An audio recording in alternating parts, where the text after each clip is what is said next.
जिथे अटकी वञे सुई अटकी वञे, जिथे अड़की वञे दिल अड़की वञे, असां पोइ ते पोइ हटंदा ई न आहियूं।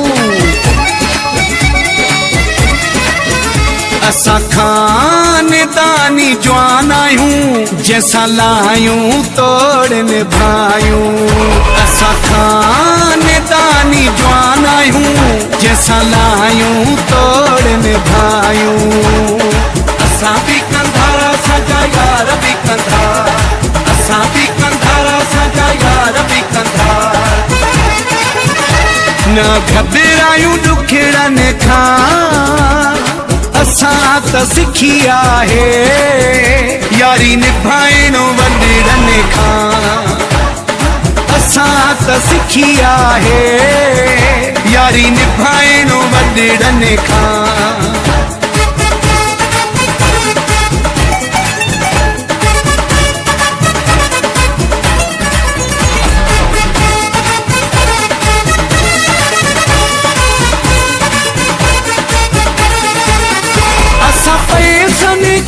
परवाह न क्यों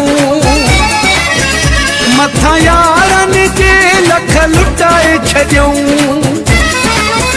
जैसा दोस्ती रखूं भी सिधी था रखूं, जैसा दुश्मनी रखूं भी सिधी था रखूं। असां खानदानी जवान आहियूं, जैसा लाहियूं तोड़ निभायूं। असां खानदानी जवान आहियूं, जैसा लाहियूं तोड़ निभायूं। असां बि कंधारा असांजा यार बि कंधा, असां बि कंधारा असांजा यार बि कंधा। न घबरायूं ॾुखड़नि खां, असां त सिखी आहे यारी निभाइणो वॾड़नि खां। असां त सिखी आहे यारी निभाइणो वॾड़नि खां।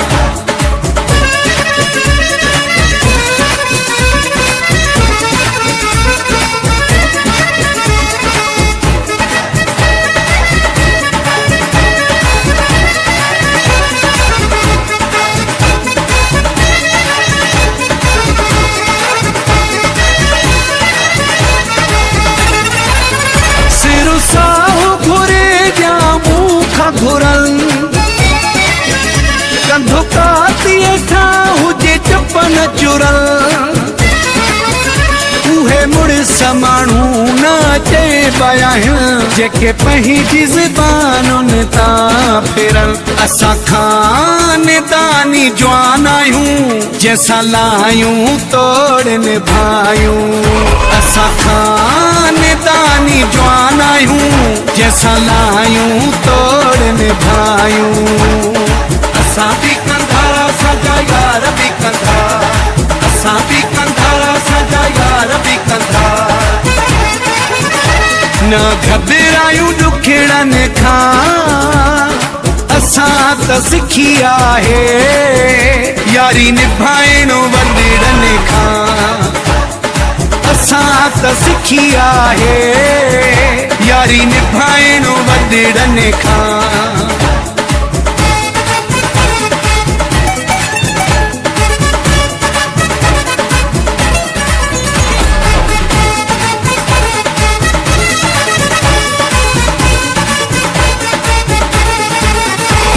रोशन जे लड़काने वारो